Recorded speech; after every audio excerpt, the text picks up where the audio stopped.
강 변호사, 이 모든 게 자네 때문이야. 자네가 왕 회장님의 비밀을 훔쳐 비자금을 독차지하려 했지. 무슨 소리인가? 나는 아무것도 하지 않았네. 억울하네. 우리는 모두 같은 배를 탔잖아. 같은 배. 흥, 자네는 우리를 팔아넘기려 했어. 내가 바로 배신자야. 박영감은 지팡이를 던지고 강 변호사에게 달려들었습니다. 왕 회장 역시 휠체어를 박차고 일어나 강 변호사에게 발을 휘둘렀습니다. 나를 배신한 대가를 치르게. 내 돈을 탐냈지. 억만금을 주무르던 그들의 손이 이제 30년 지기 동료의 얼굴에 피를 묻히고 있었습니다.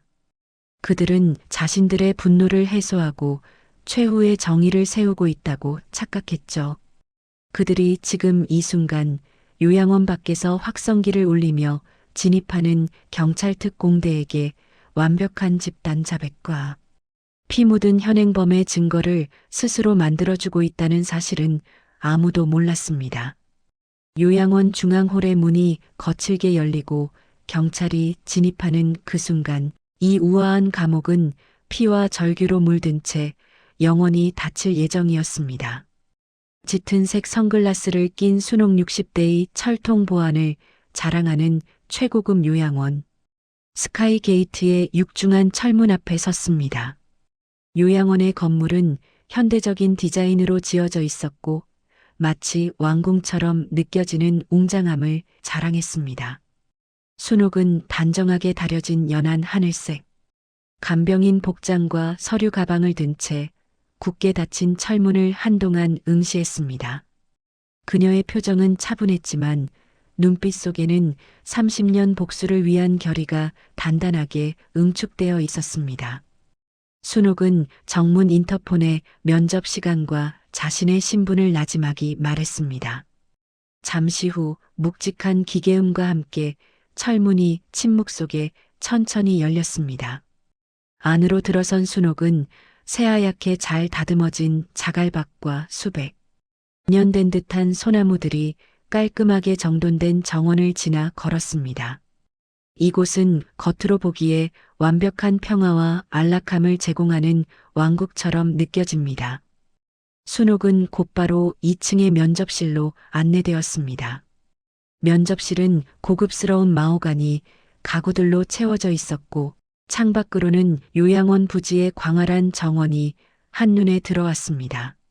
면접관은 40대 후반의 중년 여성으로 까다로운 표정으로 순옥의 서류를 들여다보며 경력을 꼼꼼히 확인했습니다. 김순옥 씨, 서류를 보니 30년 가까이 간병인 생활을 하셨군요. 저희가 찾는 완벽한 경력입니다. 면접관은 순옥의 오랜 경력에 매우 만족하는 듯 보였습니다. 순옥은 단정하게 고개를 숙여 인사하며 자신의 목소리가 떨리지 않도록 신중하게 조절했습니다. 네, 선생님. 주로 상류층 어르신들 돌보는 일을 해왔습니다. 예민하신 분들을 대하는 데는 자신 있습니다. 면접관은 순옥의 손을 잡고 꼼꼼하게 살폈습니다. 그녀의 손은 나이가 들었지만 굳은 살 없이 깨끗하게 관리되어 있었습니다. 이는 시키는 일만 하는 간병인이 아닌 전문적인 서비스를 제공하는 직업인의 인상을 주었습니다. 손이 참 야무지시네요. 좋습니다. 우리 왕 회장님 전담으로 모시겠습니다. 아시다시피 왕 회장님은 이곳에서 가장 중요한 분이시지만 그만큼 신경이 예민하고 까다로우신 분입니다. 왕 회장이라는 세 글자가 순옥의 심장에 복수의 각인을 새기는 듯한 충격으로 다가왔습니다. 그녀는 순간 눈빛이 흔들릴 뻔했지만 이내 완벽하게 감정을 숨겼습니다. 회장님 전담이라니 영광입니다. 저를 믿고 맡겨주십시오. 순옥은 최종 합격 통보를 받은 뒤 간병인 등록 절차를 밟았습니다. 그녀는 긴 복도를 따라 걸으며 벽에 걸린 노인들의 초상화를 하나하나 섬뜩한 시선으로 살폈습니다. 강 변호사, 박영감, 그리고 가장 중앙에 걸려 있는 왕 회장의 초상화가 보였습니다. 초상화 속 노인들은 모두 평화로운 미소를 짓고 있었지만 순옥의 눈에는 그들이 30년 전 남편의 삶과 정의를 짓밟은 피 묻은 공범들로 비춰졌습니다. 순옥은 간병인실로 안내되었습니다. 좁지만 깔끔하게 정돈된 방 안에서 그녀는 창문 밖으로 보이는 호화로운 정원을 바라봤습니다. 이곳은 그녀의 남편이 꿈꾸던 평화와는 정반대의 부패한 권력의 안식처였습니다. 순옥은 가방을 열어 소형 도청 장치와 비밀 카메라가 담긴 상자를 꺼내 테이블 위에 조심스레 올려놓았습니다. 그녀는 이제 자신의 방에서 왕 회장의 방으로 배정된다는 최종 통보를 받았습니다. 순옥은 조용히 중얼거렸습니다. 내 남편의 피와 눈물로 쌓아 올린 성, 30년 지옥을 끝내러 내가 왔습니다. 그녀는 거울 앞에 서서 자신의 무표정한 얼굴을 확인했습니다. 완벽한 간병인 김순옥의 모습이었습니다. 복수국의 심장부에 그녀가 마침내 가장 평범하고 은밀한 존재로 잠입한 것입니다. 이제 그녀의 복수국이 시작될 것입니다. 순옥은 짙은 갈색 원목 가구로 꾸며진 왕 회장의 호화로운 방에 들어섰습니다. 방 안은 희미하게 울려 퍼지는 클래식 음악과 묵직한 가구 냄새로 가득했습니다. 창가에는 최고급 자개 장식장이 놓여 있었고 바닥에는 두꺼운 페르시아 카펫이 깔려 있었습니다. 왕 회장 80대는 침대에 기대어 눈을 감고 고요하게 명상을 하는 듯한 자세를 취하고 있었죠. 순옥은 그를 방해하지 않으려는 듯 조심스러운 발걸음으로 방 구석구석을 정리하기 시작했습니다. 그녀는 먼지 한 톨도 용납하지 않겠다는 듯 섬세하고 노련한 손길로 주변을 닦았습니다. 바로 그때 창가에 놓인 작은 테이블을 닦던 순옥의 시선이 왕 회장의 손목에 꽂혔습니다. 왕 회장은 금으로 된 낡은 시계를 매만지고 있었습니다. 순옥은 순간 숨을 들이마시며 모든 움직임을 멈췄습니다. 그 시계는 30년 전 남편이 가장 아끼던 유품이자 사건 당일 남편의 손목에 채워져 있던 것과 똑같은 모델이었습니다. 순옥에게는 그것이 단순한 시계가 아니라 왕 회장이 남편의 삶을 빼앗고 모욕하고 있다는 상징적인 증거로 보였습니다. 그녀의 눈빛은 순식간에 피가 거꾸로 솟는 듯한 분노와 격정으로 물들었지만 그녀는 곧바로 시선을 거두고 감정을 억눌렀습니다. 왕 회장이 미세한 인기척을 느끼고 눈을 뜨자 순옥은 곧바로 고개를 숙였습니다. 자네 왜 멍하니 서 있는가? 시계가 탐나는 모양이군. 왕 회장이 신경질적인 말투로 순옥에게 말을 걸어왔습니다. 순옥은 즉시 입가에 온화한 미소를 띠며 완벽하게 감정을 숨겼습니다. 아닙니다, 회장님. 시계가 참 오래되었는데도 멋지십니다. 귀하신 분께 잘 어울리십니다. 순옥은 아무렇지 않은 듯 왕 회장의 휠체어를 밀어 창가로 안내했습니다. 휠체어를 미는 그녀의 손에 엄청난 힘이 들어가는 것이 느껴집니다. 그녀는 휠체어 손잡이를 꽉 쥐며 속으로 냉정하게 다짐했습니다. 저 시계는 내 남편의 목숨값이에요. 당신이 그것을 자랑처럼 차고 있는 한 당신의 죄는 영원히 끝나지 않겠죠. 이제 이것이 복수의 시작입니다. 왕 회장은 맑은 가을 햇살 아래 평화로운 정원을 내려다보았습니다.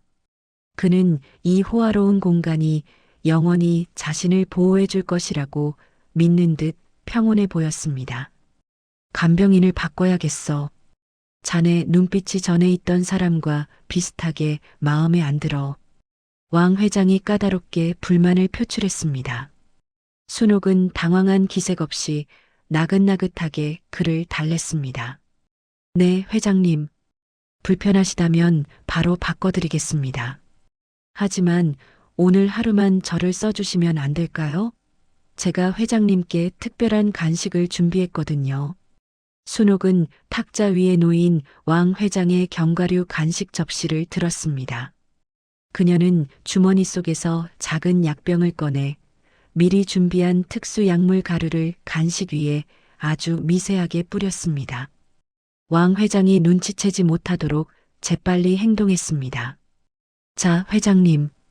이제 간식 드시고 평안하게 주무실 시간입니다. 왕 회장은 순옥을 흘끗 보더니 의심 없이 간식을 집어들었고 순옥은 그 모습을 차가운 시선으로 지켜보았습니다. 남편의 유품과 같은 시계를 찬 채 평온을 누리는 왕 회장. 순옥은 이 순간이야말로 복수를 시작하는 운명의 순간임을 다시 한번 굳게 맹세했습니다. 그녀의 내면의 복수심은 이미 격렬하게 타오르기 시작했습니다. 요양원의 평화로운 아침 식사 시간이었습니다. 밝은 햇살이 중앙식당을 비추고 있었고 노인들은 최고급 식기를 사용하며 우아하게 식사를 하고 있었습니다.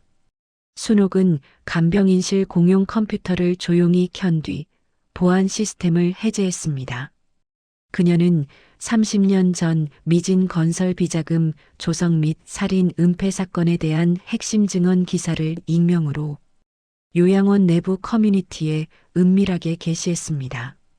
게시물을 올린 후 그녀는 아무 일도 없었다는 듯 왕 회장의 식사를 챙기기 위해 식당으로 향했습니다. 아침 식사 자리, 왕 회장과 강 변호사, 박영감을 비롯한 노인들은 각자 핸드폰이나 태블릿을 확인하며 수군거리기 시작했습니다.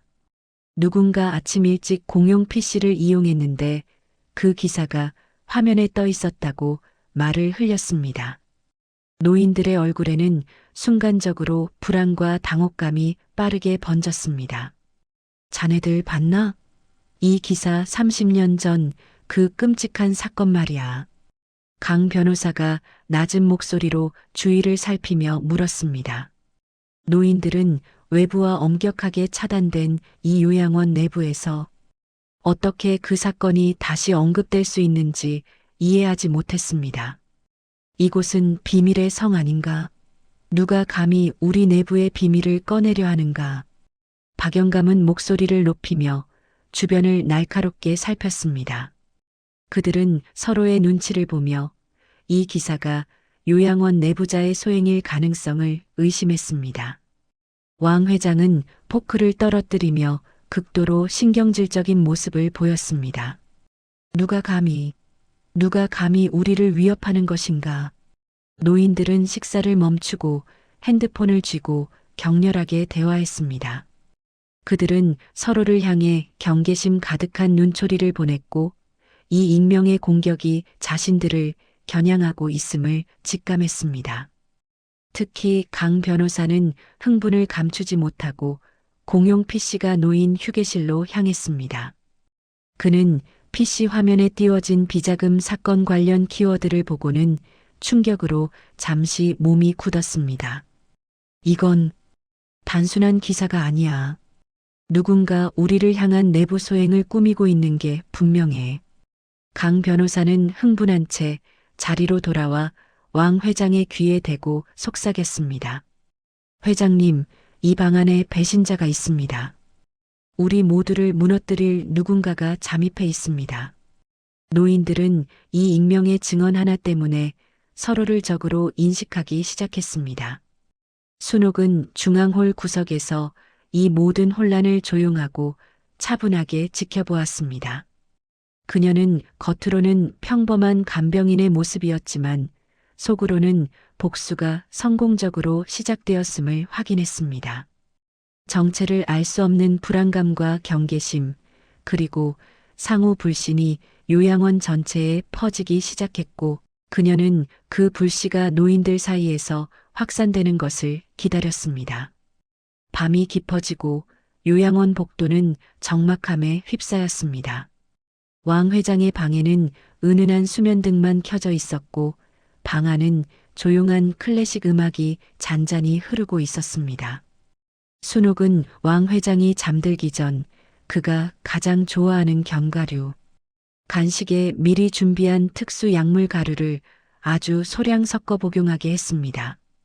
이 약물은 기억을 흐리게 하면서도 무의식 속의 진실을 끌어내 잠꼬대를 유발하도록 설계된 것이었습니다. 순옥은 왕 회장이 약물을 완전히 복용하는 것을 확인한 뒤 침상옆간이 의자에 앉아 기다렸습니다. 약효가 돌기 시작하자 왕 회장은 깊은 잠에 빠졌고 곧 웅얼거리는 소리를 내기 시작했습니다. 그의 잠꼬대는 고통스러운 신음과 함께 섞여 나왔습니다. 안 돼.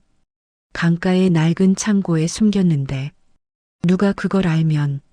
왕 회장의 잠꼬대에서 비자금 장부의 은닉 장소에 대한 핵심 단서가 흘러나왔습니다. 순옥은 즉시 품속에서 소형 녹음기를 꺼내어 작동시켰습니다. 녹음기의 작은 불빛이 어둠 속에서 희미하게 빛났습니다.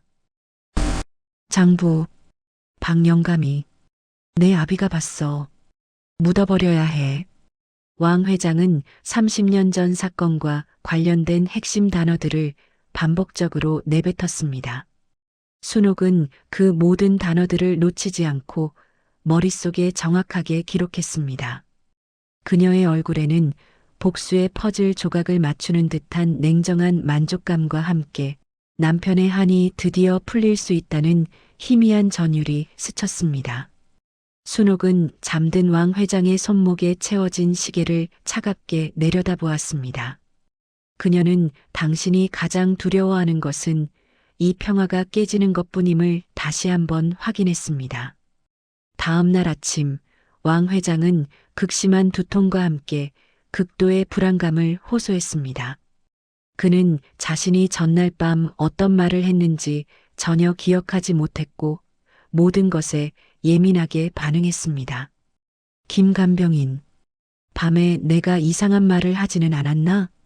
헛소리 같은 건 말이야. 나는 아무것도 기억나지 않아.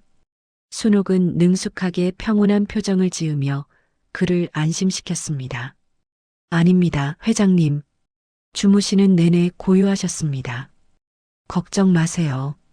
왕 회장은 순옥의 말을 듣고도 여전히 불안한 표정을 감추지 못했고 순옥은 그의 이 불안이 계속될 것임을 알았습니다.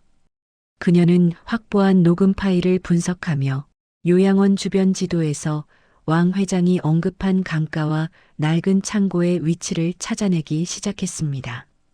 복수국의 두 번째 핵심 증거의 단서가 마침내 순옥의 손에 들어오게 된 것입니다. 순옥은 강 변호사의 방 침대 아래쪽에 전문가용으로 개조한 초소형 도청 장치를 설치하고 중앙 서버실에서 그의 대화 내용을 듣고 있었습니다. 강 변호사가 전 검찰총장 출신인 박영감과 조용히 대화를 나누고 있었는데 방 안의 두터운 커튼과 가려진 창문에도 불구하고 그들의 목소리에는 깊고 날카로운 불안감이 여실히 느껴졌습니다. 방 안은 무거운 긴장감으로 가득 차 있었습니다. 박영감, 최근 들려오는 소문 말일세. 왕 회장이 비자금 장부 원본을 자기 아들에게 넘겼다는 이야기가 끊이질 않네. 자네도 그 위험한 소문을 들었지? 강 변호사가 낮은 목소리로 물었습니다. 그의 목소리에는 미세한 떨림이 섞여 있었고 연신 마른 침을 삼키는 소리가 도청 장치를 통해 순옥에게 전달되었습니다. 박영감은 격하게 반응하며 자리에서 벌떡 일어났습니다. 그의 낡은 지팡이가 바닥을 탁 치는 소리가 방 안에 크게 울렸습니다. 그게 사실이라면 우리는 모두 끝장이야. 자네도 알지 않나. 그 장부에는 우리 모두가 30년 전에 저지른 일들이 낱낱이 기록되어 있다는 것을.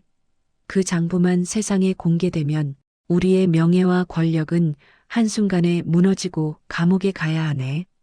박영감은 흥분하여 방 안을 서성였습니다. 그들은 왕 회장의 아들이 장부를 미끼로 자신들을 협박하여 막대한 돈을 요구하거나 혹은 언론에 폭로할까봐 극도로 두려워했습니다. 두 노인은 왕 회장의 아들 뒤를 밟아 장부를 회수할 계획을 세우기 시작했습니다.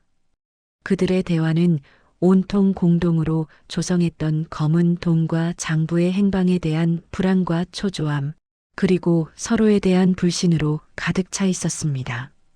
그들은 왕 회장이 혹시 자신들을 희생양으로 삼으려 하는 것은 아닌지 의심했습니다.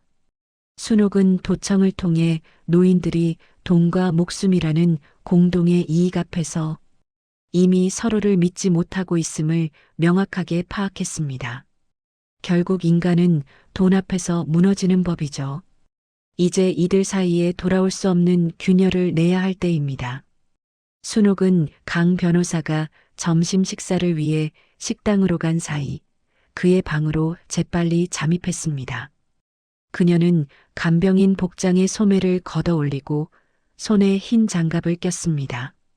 순옥은 강 변호사가 장부를 찾으려 한 것처럼 보이도록 방 안의 서류들을 어지럽혔습니다.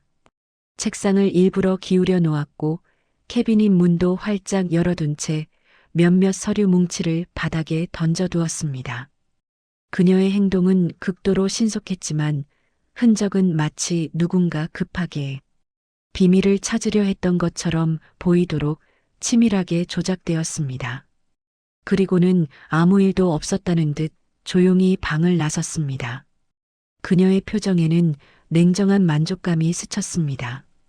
얼마 후 방으로 돌아온 강 변호사는 어질러진 서류들과 열린 캐비닛 문을 보고 충격에 빠졌습니다. 그의 얼굴은 순식간에 새하얗게 질렸습니다. 이게 무슨 짓이야? 누가 감히 내 방을 뒤졌어? 누가 내 비밀을 노리고 있는 거야?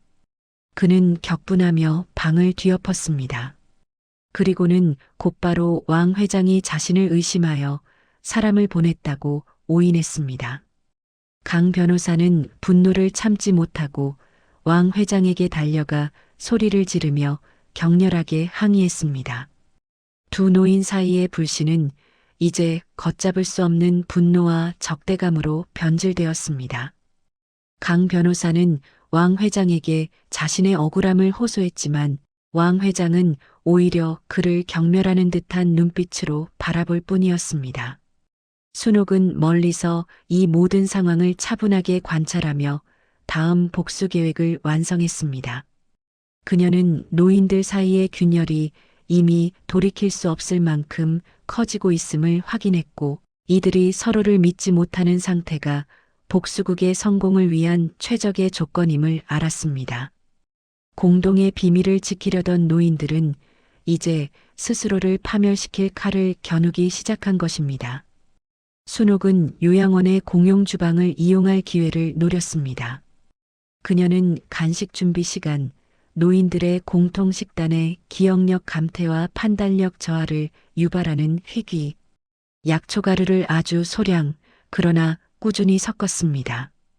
이 약초는 냄새나 맛에 전혀 영향을 주지 않아 누구도 그 사실을 눈치채지 못했습니다. 순옥은 약물이 서서히 노인들의 신경을 갉아먹기를 기다렸습니다. 며칠이 지나자 약초의 효과가 나타나기 시작했습니다. 점심 식사 시간이 되자 노인들은 식사를 마친 후부터 사소한 일에도 과민하게 반응하며 다투기 시작했습니다. 그들의 기억력과 판단력은 약물로 인해 미세하게 흐트러지고 있었고 현실과 망상을 구분하는 경계가 흐려졌습니다. 자네, 어제 내 방에 있던 귀한 도자기를 보지 못했나? 분명히 자네가 내 물건을 노리고 숨긴 게 틀림없어. 박영감이 왕 회장을 향해 소리를 질렀습니다. 그의 눈빛은 의심과 분노로 이글거렸습니다. 왕 회장은 자신이 하지 않은 일에 대해 추궁당하자 극도로 흥분했습니다. 무슨 헛소리를 하는가? 나는 자네 방 근처에 가지도 않았네. 오히려 자네가 내 금고 열쇠를 훔치려고 혈안이 되어 있지 않은가? 늙더니 망상이 심해졌군. 노인들은 서로에게 비난을 퍼부으며 격렬하게 싸웠습니다. 그들은 실제로 물건을 훔치지 않았지만 상대방이 자신의 재산을 노리고 있다고 굳게 망상하며 극도로 예민해졌습니다. 강 변호사는 자신이 아끼던 만년필이 사라졌다며 박영감의 방을 뒤져야 한다고 주장했습니다. 그는 다른 노인의 옷을 잡아당기며 폭언을 퍼붓기까지 했습니다. 요양원의 직원들은 노인들의 갑작스러운 싸움과 폭력적인 행동에 당황하며 그들을 진정시키려 애썼습니다. 간병인들이 달려와 노인들을 떼어놓으려 했지만 노인들의 분노는 멈추지 않았습니다. 그들은 점점 더 사소하고 근거 없는 일로 이성을 잃고 격렬하게 다투는 자기 파괴적인 모습을 보였습니다. 그들의 행동은 이제 우아함과는 거리가 먼 추악한 모습이었습니다.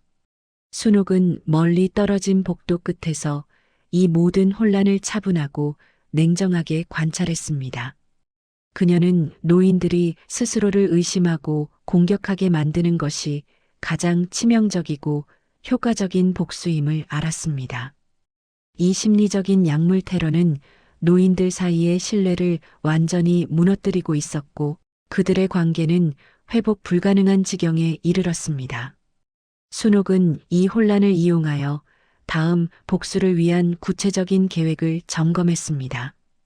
그녀는 노인들의 싸움이 곧 파국으로 이어질 것임을 확신했습니다.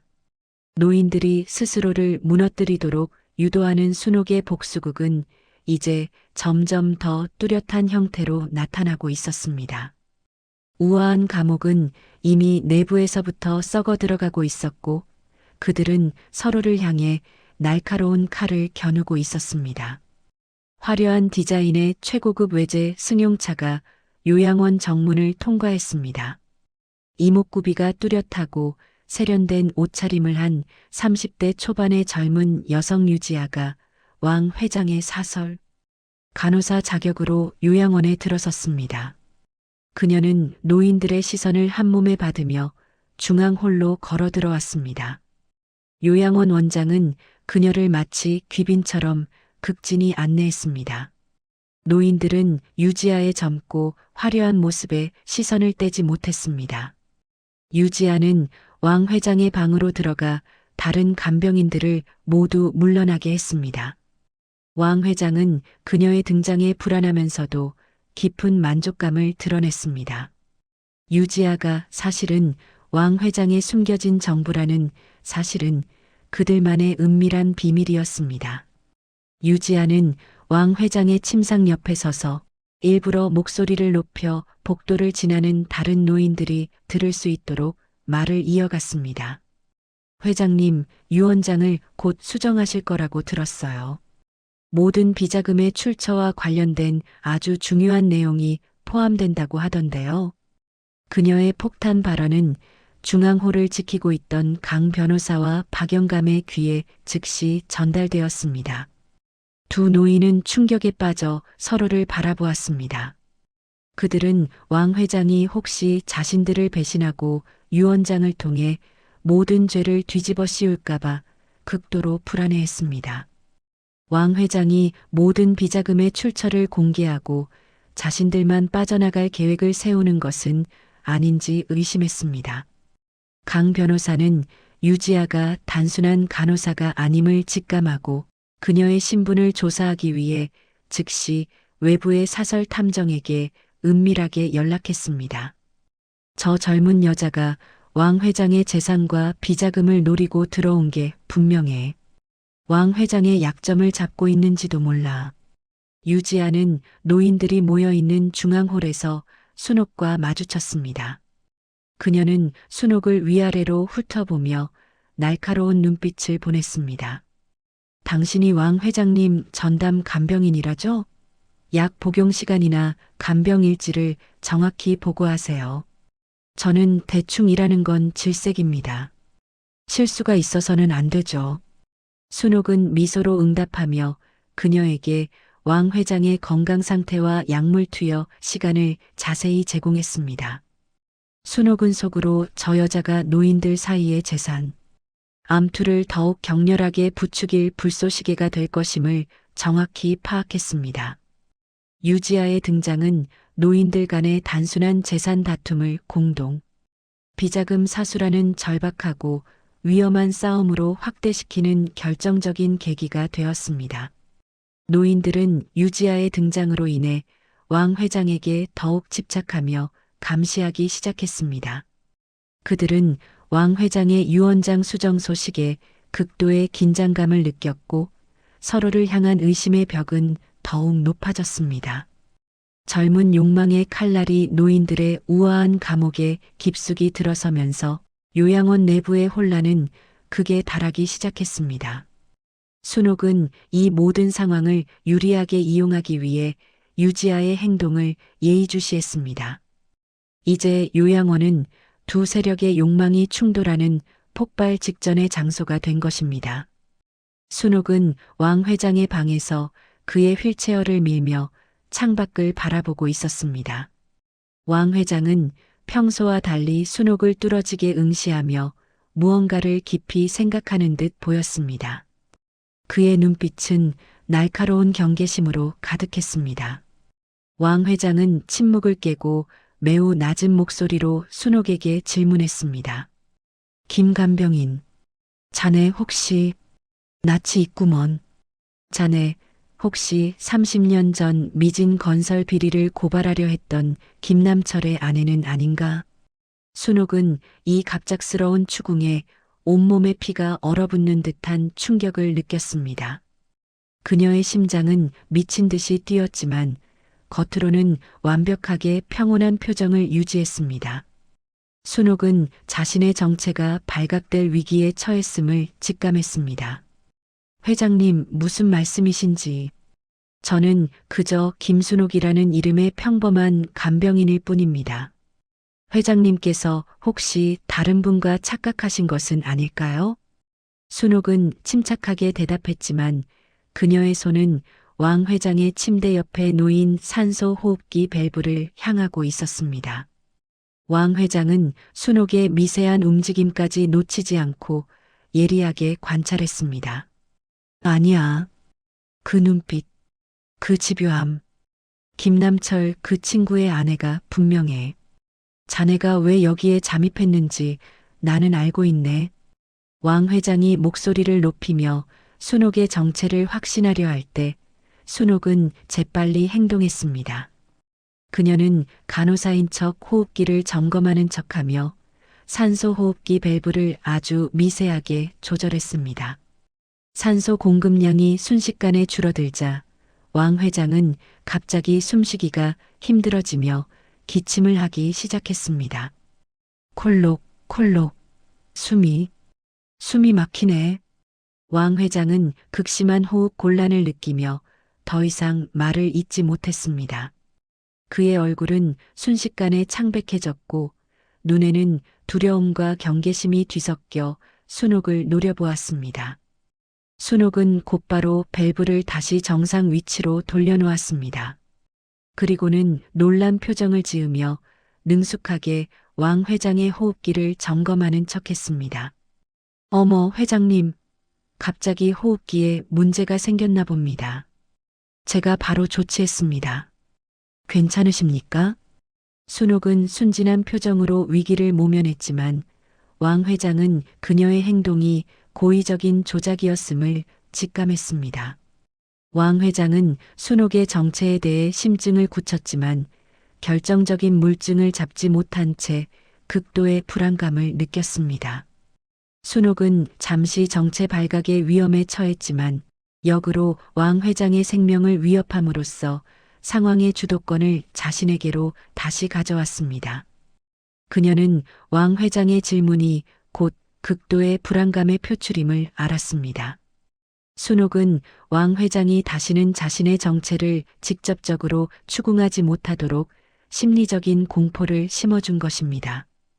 복수국의 주도권은 여전히 순옥의 손에 남아 있었고 그녀는 더 강력한 복수를 위해 다음 계획을 실행할 준비를 했습니다.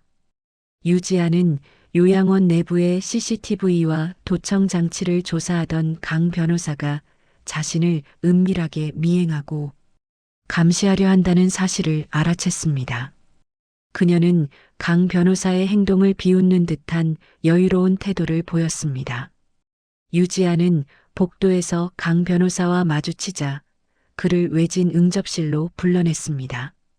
변호사님, 저를 조사하려고 사람을 붙이셨더군요. 너무 애쓰지 마세요. 제가 드릴 정보가 더 중요할 테니까요. 유지아의 눈빛은 강 변호사를 압도할 만큼 날카롭고 도발적이었습니다. 강 변호사는 젊은 정부의 대담한 태도에 당황했지만 겉으로는 냉정한 척했습니다. 무슨 소리인가, 이봐요. 나는 자네를 조사한 적이 없어. 허튼 소리 말고 왕 회장님 간병에나 신경 쓰게. 유지아는 비웃는 듯한 미소를 지으며 자신의 스마트폰을 꺼냈습니다.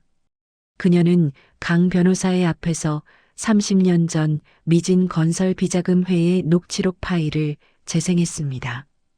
녹취록 속에는 강 변호사와 박영감, 그리고 왕 회장이 비자금 조성 계획을 논의하고 사건을 은폐하려 했던 자신들의 목소리가 생생하게 담겨 있었습니다. 녹취록 소리가 너무 작나요? 변호사님, 30년 전 비자금 회의 녹취록 원본을 제가 가지고 있어요.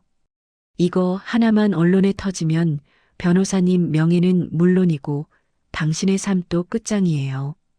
강 변호사는 녹취록의 존재에 경악하며 온몸을 떨기 시작했습니다. 그의 얼굴은 순식간에 공포와 치욕으로 일그러졌습니다.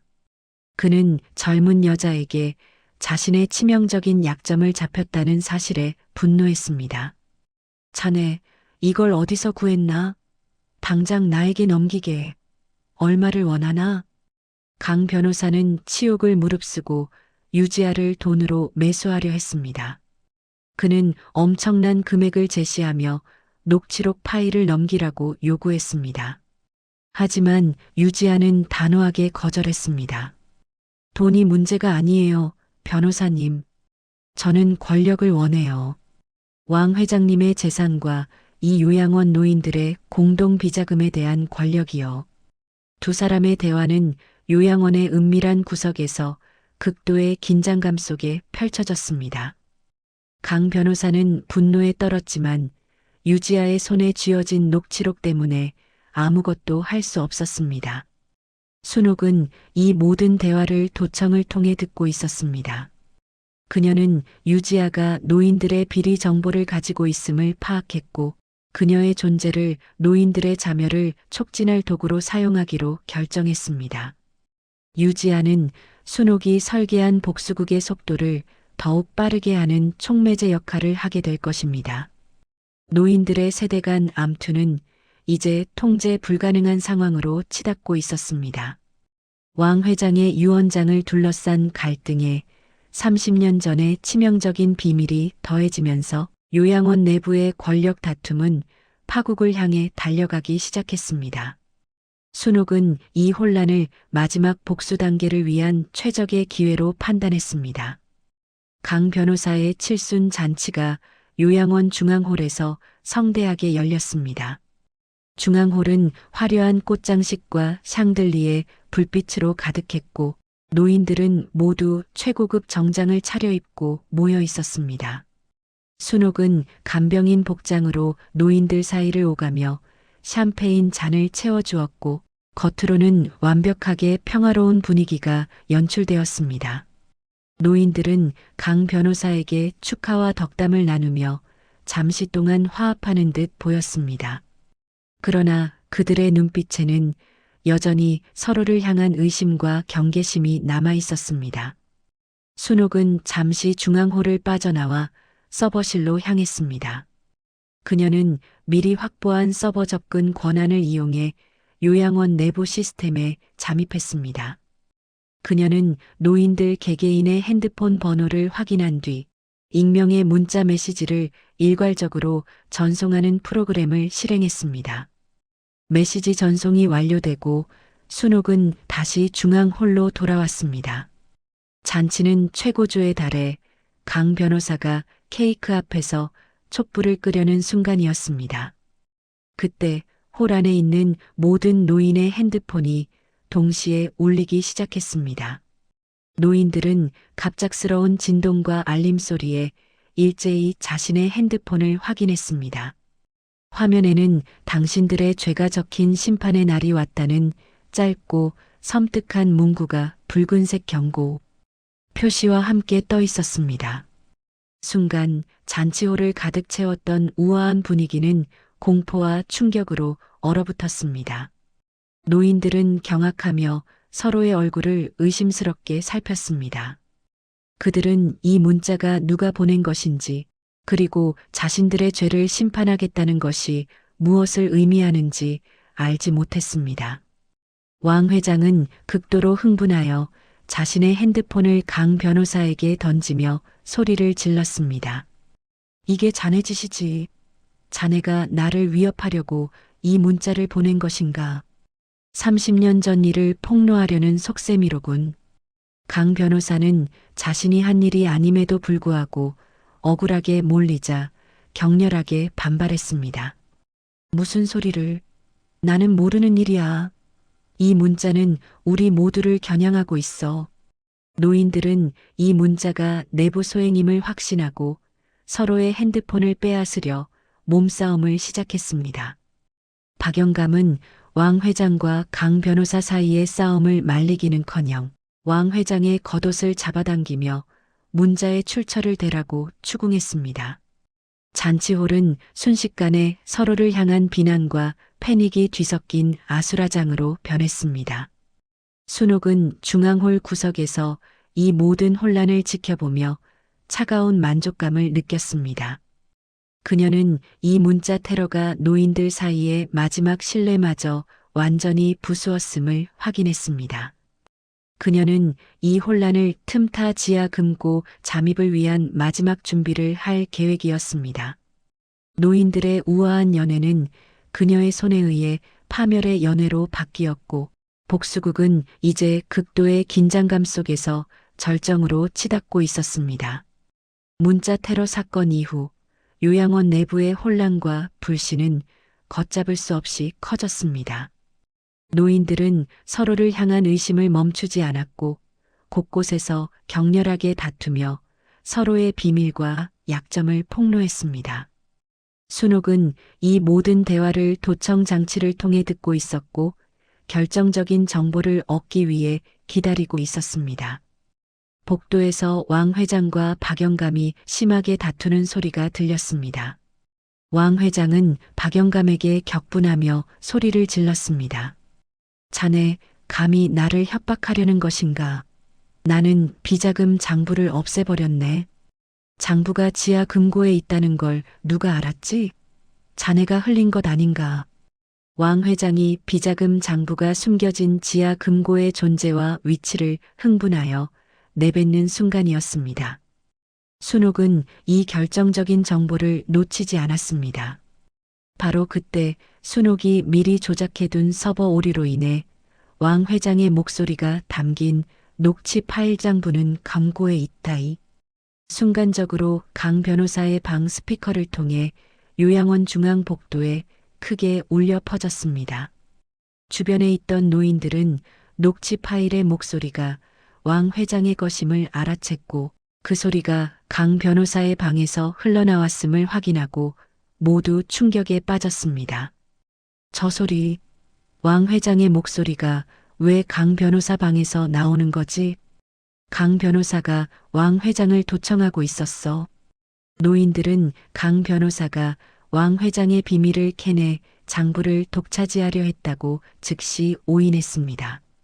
노인들은 왕 회장의 증언과 강 변호사, 방에서 흘러나온 녹취 파일 때문에 지하 금고의 존재와 위치를 모두 알게 되었습니다. 왕 회장과 강 변호사는 서로를 향해 달려들었습니다. 왕 회장은 강 변호사에게 배신자라고 소리쳤고 강 변호사는 억울함에 왕 회장의 휠체어를 붙잡고 몸싸움을 벌였습니다. 두 노인은 금고 열쇠를 차지하기 위해 격렬하게 다투었고 다른 노인들까지 합세하여 상황은 극도로 혼란스러워졌습니다. 순옥은 이 극심한 혼란을 이용하여 지하 금고 잠입 계획을 마지막으로 점검했습니다. 그녀는 노인들이 서로 싸우는 동안 그 누구도 그녀의 행동에 신경 쓸 수 없을 것임을 알았습니다. 그녀는 간병인 복장 속에 미리 준비해둔 금고 해제 도구와 손전 등을 챙겼습니다. 순옥은 이 모든 혼란의 원인이 30년 전 그들이 함께 저지른 죄임을 알았습니다. 그들의 탐욕과 불신이 스스로를 파멸로 이끌고 있었습니다. 복수국의 최종 목표물인 장부 원본이 숨겨진 지하 금고의 위치가 이제 모든 이의 눈앞에 드러났고, 순옥은 최후의 결전을 준비하며 어둠 속으로 발걸음을 옮겼습니다. 순옥은 노인들의 싸움이 극에 달한 틈을 타 어둠이 짙게 깔린 야간, 순찰 시간을 피해 지하로 통하는 비밀 통로를 이용했습니다. 그녀는 간병인 복장 아래에 감춰둔 정교한 금고 해제 도구를 꺼내 들고 지하 금고 앞에 도착했습니다. 금고 문은 두껍고 육중했으며 수십 년간 굳게 닫혀 있던 듯 보였습니다. 순옥은 능숙한 손놀림으로 도구를 이용해 금고의 잠금 장치를 해제하기 시작했습니다. 낡은 금고 문이 -2잉 하는 날카로운 마찰음을 내며 천천히 열리기 시작했습니다. 순옥의 얼굴에는 30년 복수를 눈앞에 둔 복잡한 감정이 스쳐 지나갔습니다. 금고 문이 완전히 열리는 순간 뒤에서 휠체어 바퀴 소리가 조용히 다가오는 것이 들렸습니다. 순옥이 돌아보자 왕 회장 80대의 휠체어에 앉은 채 떨리는 손으로 그녀에게 권총을 겨누고 있었습니다. 왕 회장의 얼굴은 분노와 공포 그리고 절망으로 일그러져 있었습니다. 멈춰라, 김순옥. 감히 내 비밀을 훔치려 하다니. 지금 당장 그 자리에서 물러서지 않으면 쏘겠다. 왕 회장은 권총을 겨눈 채 그녀에게 소리를 질렀습니다.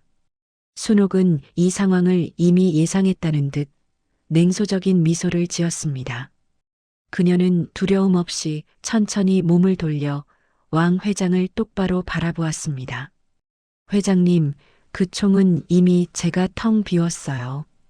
제가 회장님께 이 방을 안전하게 보여드리기 위해 미리 총알을 빼두었거든요.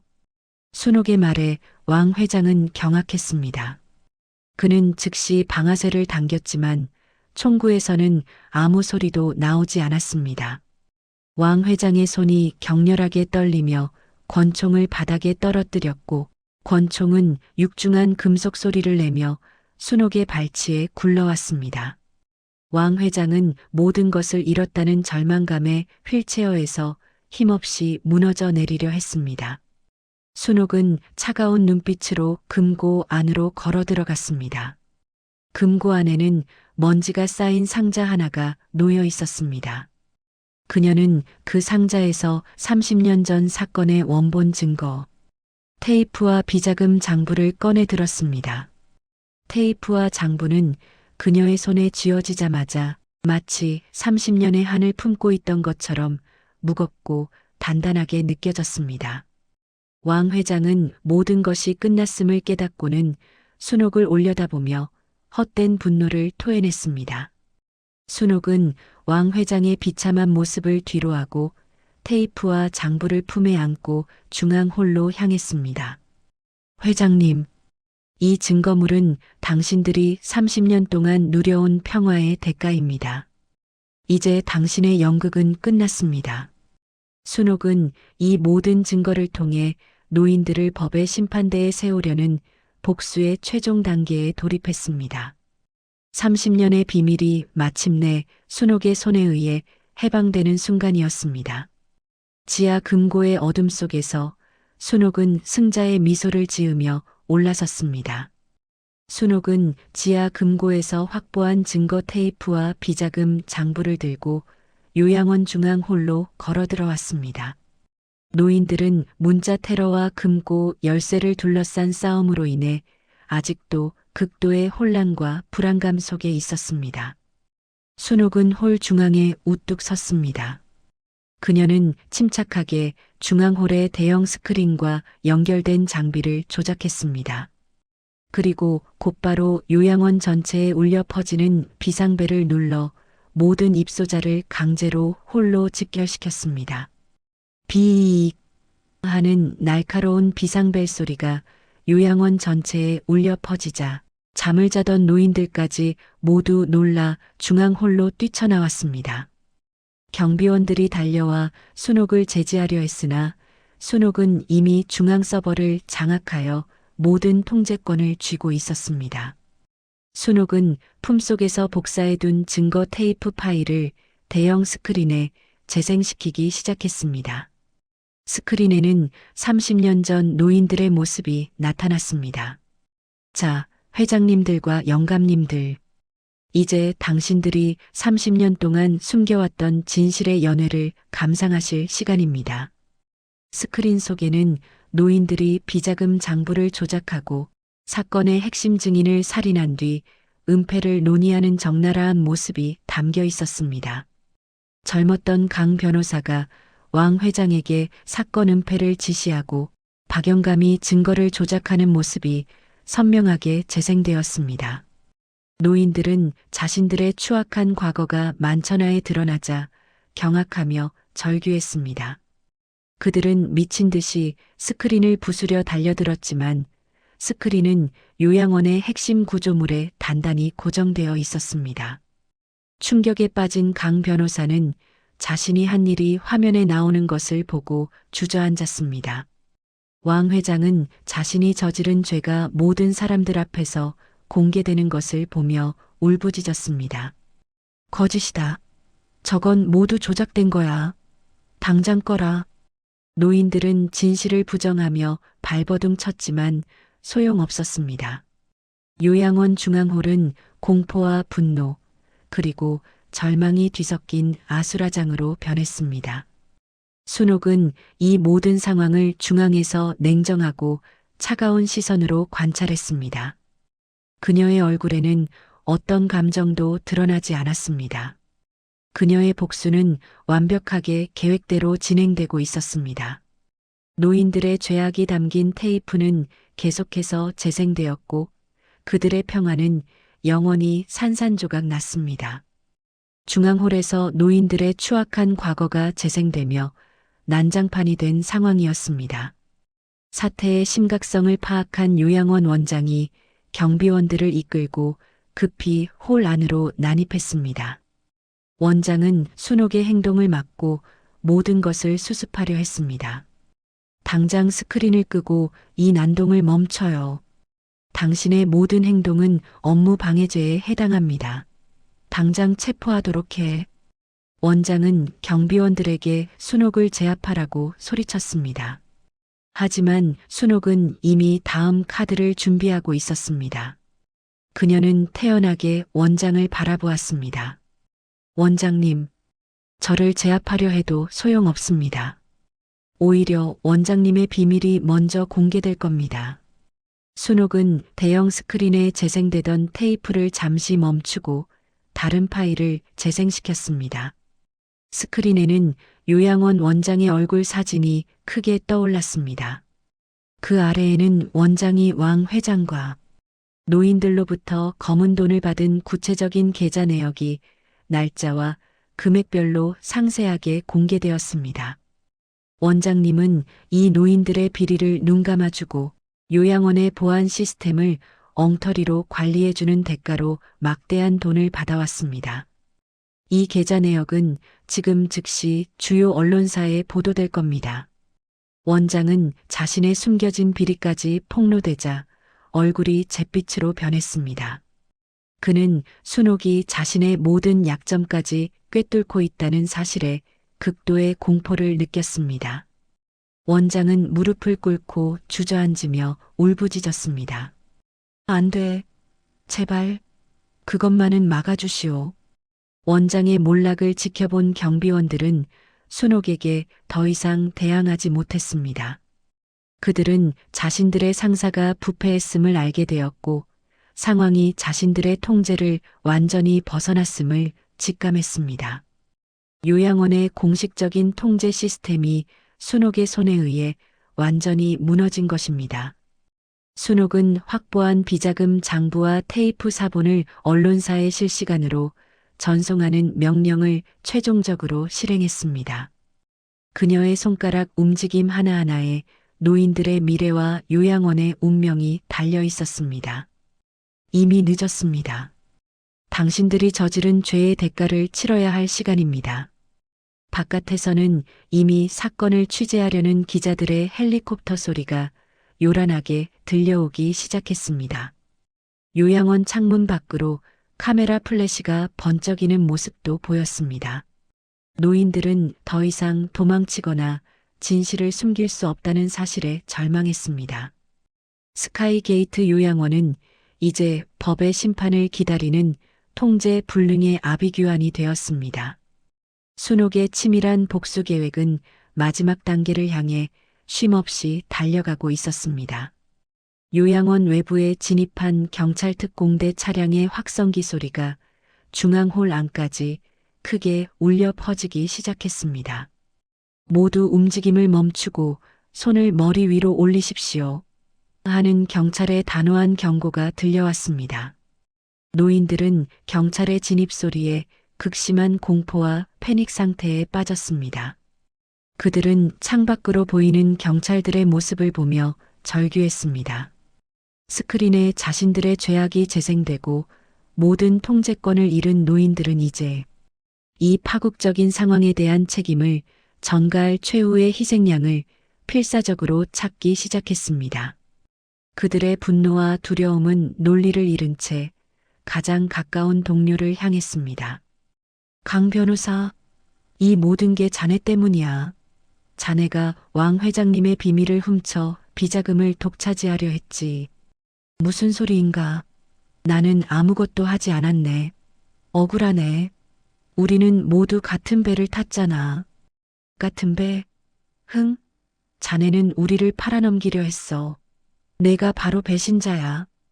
박영감은 지팡이를 내던지고 강 변호사에게 달려들었습니다. 그는 강 변호사의 멱살을 잡고 격렬하게 흔들었습니다.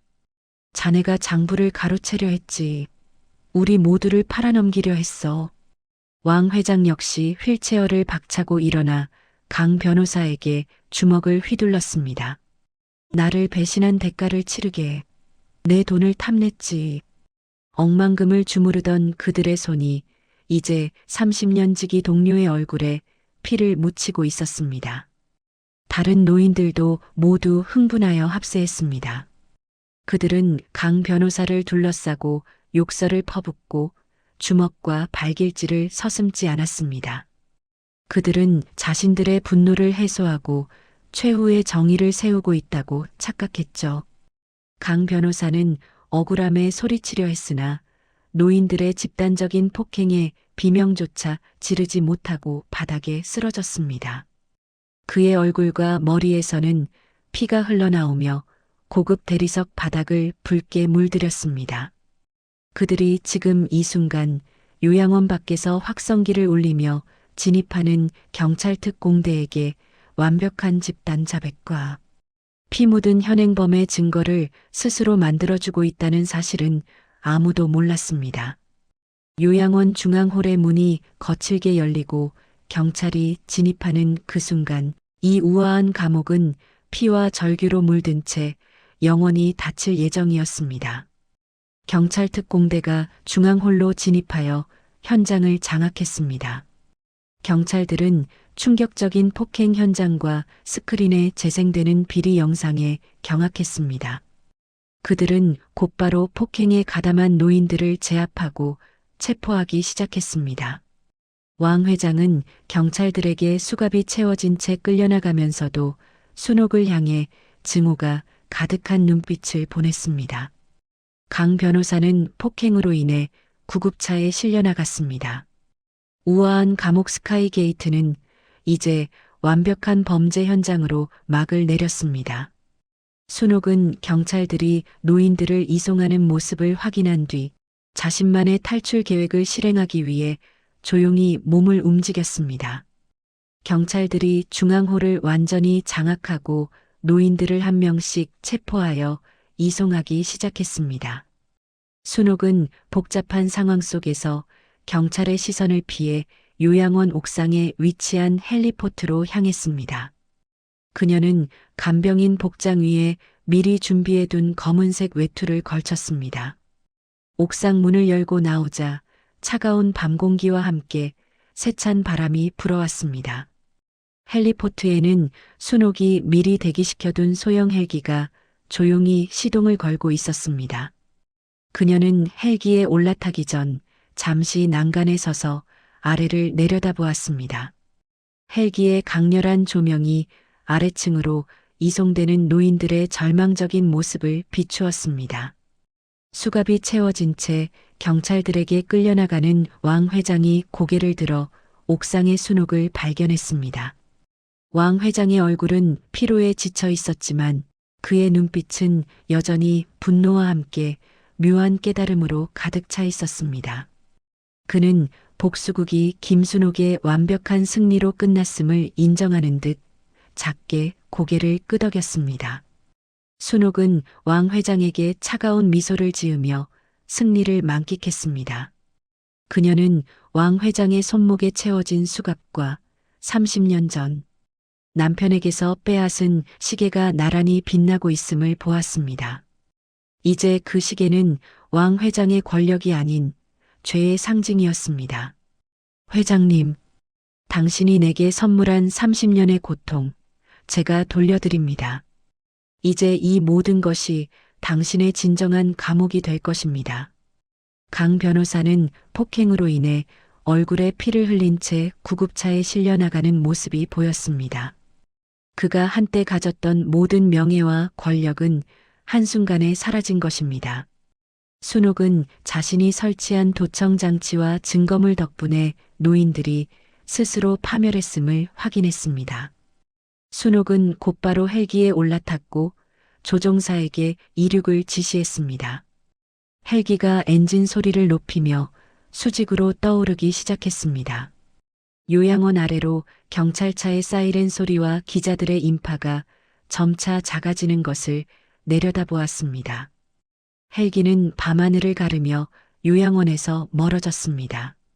순옥은 창밖을 보며 노인들을 향한 마지막 작별 인사를 속으로 전했습니다. 그녀는 승자의 자격으로 이 지옥에서 완전히 벗어났습니다. 여보, 나는 성공했습니다. 그들의 모든 것을 빼앗았고 그들을 스스로 무너뜨렸어요. 그녀는 복수를 완성한 것에 대한 깊은 만족감과 함께 마침내 해방되었다는 안도감을 느꼈습니다. 그녀의 긴 여정이 마침내 끝나는 순간이었습니다. 순옥은 복수 자금으로 조용히 구입해둔 호화로운 개인 요트 위에 홀로 앉아 있었습니다. 요트는 잔잔한 파도를 가르며 푸른 바다 위를 시원하게 미끄러져 나가고 있었습니다. 그녀는 더 이상 간병인 복장이 아닌 편안하고 세련된 옷차림이었습니다. 그녀의 얼굴에는 30년 동안 그녀를 짓눌렀던 분노와 슬픔 대신 깊은 평화가 감돌고 있었습니다. 요트의 중앙 TV 화면에는 뉴스 속보가 흘러나오고 있었습니다. 뉴스 화면에는 수갑이 채워진 채 법정으로 들어서는 왕 회장과 강 변호사, 박영감의 모습이 보였습니다. 앵커는 미진건설 비자금 사건 30년 만에 전모가 드러나다라고 보도하며 그들의 죄가 만천하에 공개되었음을 알렸습니다. 뉴스 앵커이들은 최고급 요양원에 숨어 지내며 죄를 은폐해왔으나 익명의 결정적 증거물 제출로 인해 결국 법의 심판을 받게 되었습니다. 순옥은 붉은 와인이 담긴 잔을 들고 테이블 위에 놓인 낡은 액자에 담긴 남편의 사진을 조용히 꺼내들었습니다. 사진 속 남편은 순옥을 향해 따뜻하게 미소 짓고 있었습니다. 여보, 이제 당신의 한이 풀렸습니다. 나는 당신을 파멸시킨 자들을 모두 심판대에 세웠어요. 당신에게 죄를 뒤집어 씌우고 당신의 삶을 빼앗았던 그 모든 사람들이 이제 영원한 감옥에 갇힐 것입니다. 순옥은 와인잔을 남편의 사진에 살짝 부딪히며 조용한 건배를 했습니다. 그녀의 눈가에 잠시 눈물이 고였지만 그것은 슬픔의 눈물이 아닌 길고 고통스러웠던 복수국의 끝을 알리는 안도의 눈물이었습니다. 그녀는 30년 동안 자신을 짓눌렀던 분노와 복수심이라는 무거운 짐을 마침내 내려놓았음을 느꼈습니다. 그녀의 마음속은 이제 맑고 투명한 바다처럼 고요했습니다. 순옥은 남편의 사진을 조심스럽게 내려놓고 망망대해를 바라보았습니다. 넓고 끝없는 수평선은 그녀에게 새로운 시작을 의미했습니다. 그녀는 이제 더 이상 복수라는 어둠 속에 갇혀 살지 않아도 됩니다. 그녀는 자신의 삶을 되찾았고 남은 시간을 평화롭고 자유롭게 살아갈 수 있게 되었습니다. 나는 이제 자유입니다. 순옥은 헬기에서 탈출할 때 확보했던 남은 현금과 보석들을 잠시 바라보았습니다. 이 돈은 그녀의 복수를 위한 도구였을 뿐, 이제 그녀에게는 새로운 삶의 도구가 될 것입니다. 요트는 푸른 바다 위를 계속해서 미끄러져 나갔습니다. 순옥은 고통스러웠던 30년의 지옥을 끝내고 마침내 영혼의 자유와 진정한 해방을 얻으며 새로운 삶의 여정을 시작했습니다. 그녀의 얼굴에 떠오른 희미한 미소는 그녀가 이 기나긴 복수국의 최종 승자임을 알려주었습니다.